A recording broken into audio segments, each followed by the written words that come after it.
Those words still echo in my head. Karen Mitchell screamed them at me from her front porch while I stood in my driveway, keys dangling from my shaking hand. I couldn't get to my garage. Again.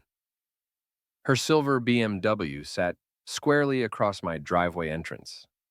Third time this month. My name is Jake Rivera. I've been living in this quiet Denver neighborhood for 8 years. Same house, same routine, same respect for my neighbors. Until Karen moved in next door 6 months ago, I worked construction, 12-hour days. All I wanted was to park in my own garage and collapse on my couch. Simple enough, right? Wrong. Ma'am, your car's blocking my driveway, I called out, keeping my voice steady. I just need to get home. Karen stepped off her porch.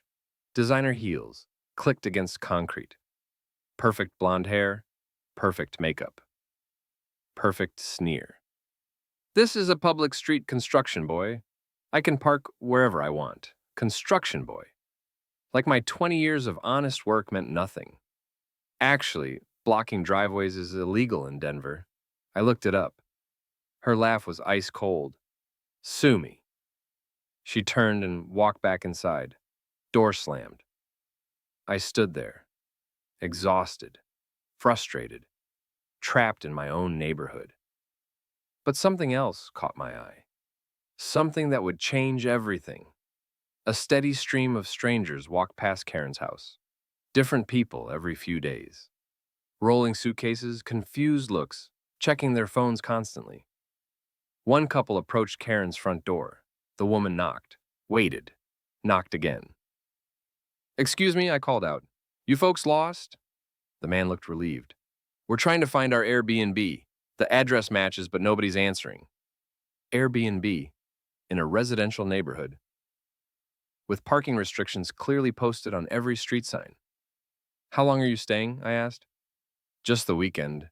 We paid $300 for 2 nights. $300 for a house Karen rented, not owned.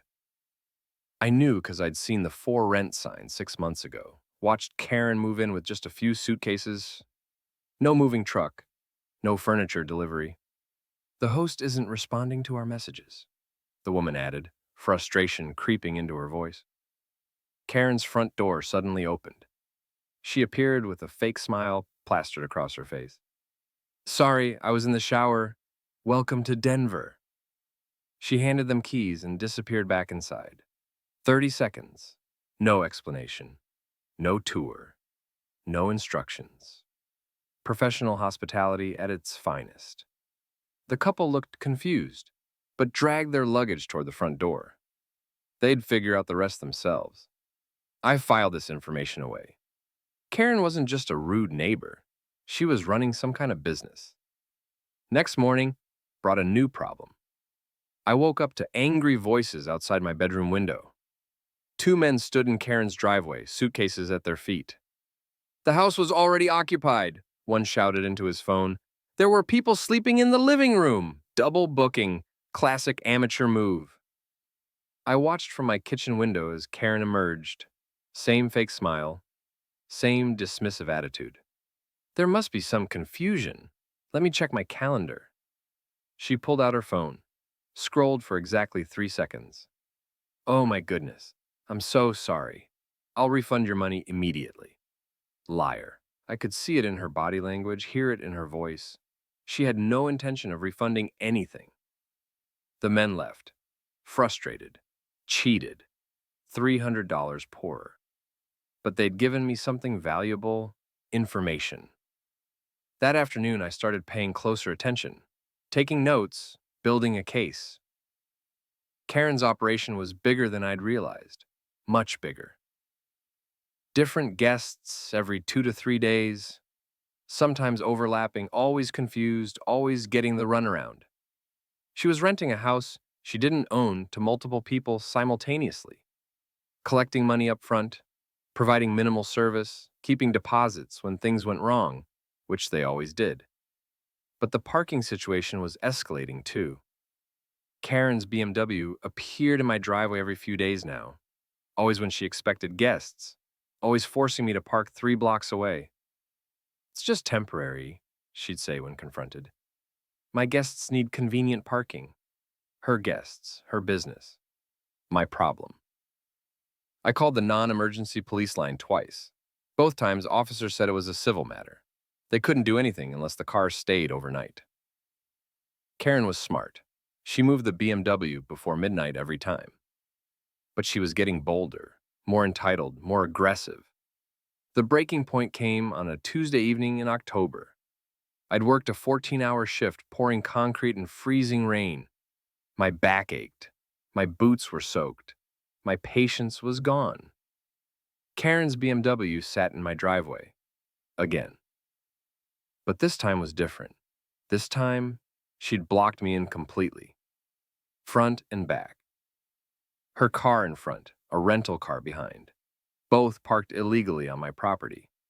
I was trapped. I knocked on her door. Knocked harder. Pounded. Karen finally answered. Glass of wine in hand, silk robe, not a care in the world. What's your problem now, construction boy? Move your cars, both of them, right now. I don't think so. My guests are paying good money for convenient parking. On my property. Prove it. She was drunk, arrogant, completely out of line. But she'd just made a fatal mistake. Prove it, I repeated. Gladly. I pulled out my phone, started recording. For the record, this is Tuesday, October 15th. You're blocking my driveway with 2 vehicles, preventing me from accessing my own property. Karen's eyes went wide. Stop filming me! This is a public street. I can film whatever I want. I'd used her own logic against her. You're running an illegal business, I continued. Renting property you don't own, violating zoning laws, committing fraud. You don't know what you're talking about. But her voice cracked. Her confidence wavered. She knew I was right. Move the cars, Karen. Last warning. She slammed the door. Fine, time for nuclear option. I spent the next 3 hours researching Denver zoning laws, Airbnb regulations, and tenant rights. What I found was devastating. Karen was violating at least 12 different city ordinances, maybe more. But I needed proof, real evidence, documentation. The opportunity came sooner than expected. Friday afternoon, I spotted Karen leaving in her BMW, suitcase in the back seat, heading out of town for the weekend. Perfect timing. I positioned myself on my front porch with a clear view of her house, waited. The first guests arrived at 3 p.m., young couple from California. They knocked, waited, knocked again. No answer. After 20 minutes, they called someone, argued, called again. Finally, a teenage boy emerged from the house next door. Not Karen's house, the house on the other side. You looking for Karen? He asked. Yeah, we're supposed to check in today. She left town this morning, didn't say when she'd be back. The couple looked devastated. They'd flown in from Los Angeles, paid for 3 nights, had nowhere else to go. But it got worse. At 5 p.m., another couple arrived. Then a family of 4 at 6 p.m. 3 different bookings, same weekend, same house, no host. I watched chaos unfold from my front porch. The California couple tried calling Karen, straight to voicemail. The second couple found a spare key under a fake rock, let themselves in. The family with kids stood in the driveway arguing about backup plans. Nobody knew what to do.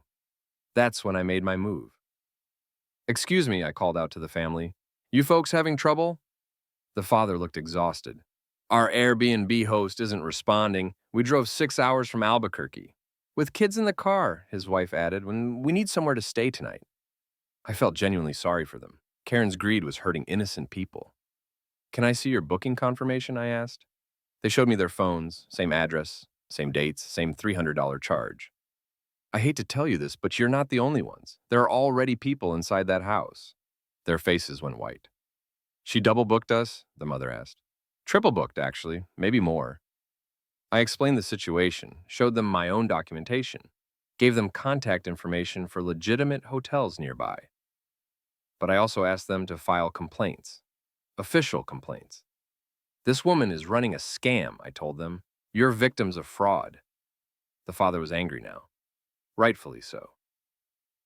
We're calling the police. Good. Ask for the fraud department and contact Airbnb directly. They left to find a real hotel, but they'd planted seeds that would grow into Karen's destruction. The weekend continued to unravel. Saturday morning brought more chaos.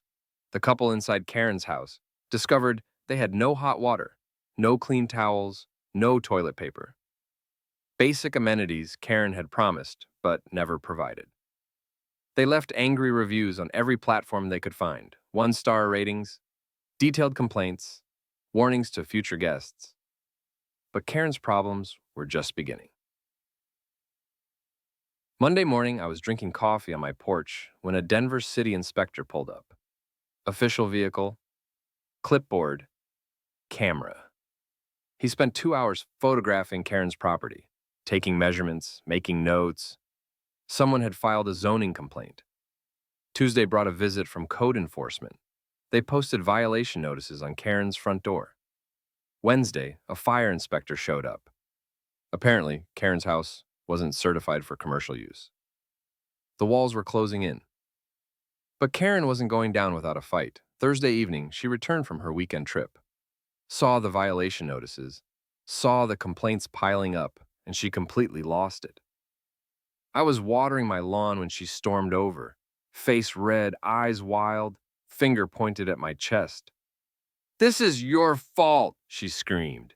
"You called the city." "I called nobody," I replied calmly. "Your guests called the city. You poisoned them against me. I told them the truth. You scammed them. I'm running a legitimate business in a residential zone without permits, without paying taxes." That last part was a guess, but her reaction told me I'd hit the target. "You can't prove anything." "Actually, I can." I pulled out my phone, showed her photos of all the different guests, screenshots of her Airbnb listings, documentation of every violation. "I've been building a case for weeks, Karen. You're finished." Her face went pale, the fight drained out of her. "What do you want?" she whispered. "I want you to stop blocking my driveway.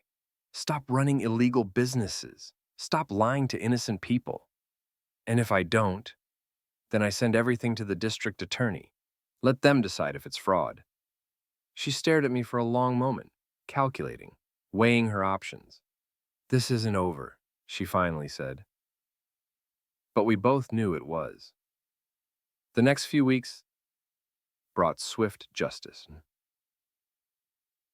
Denver zoning enforcement shut down Karen's Airbnb operation permanently.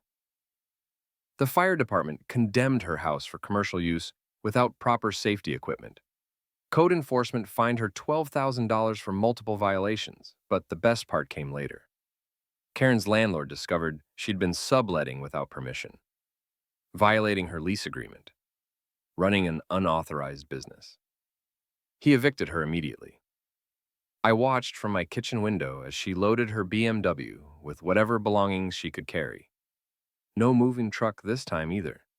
Just a defeated woman who'd gambled on greed and lost everything. As she drove away for the last time, she stopped in front of my house, rolled down her window. "You destroyed my life," she called out. "No," I replied. "You destroyed your own life. I just documented it."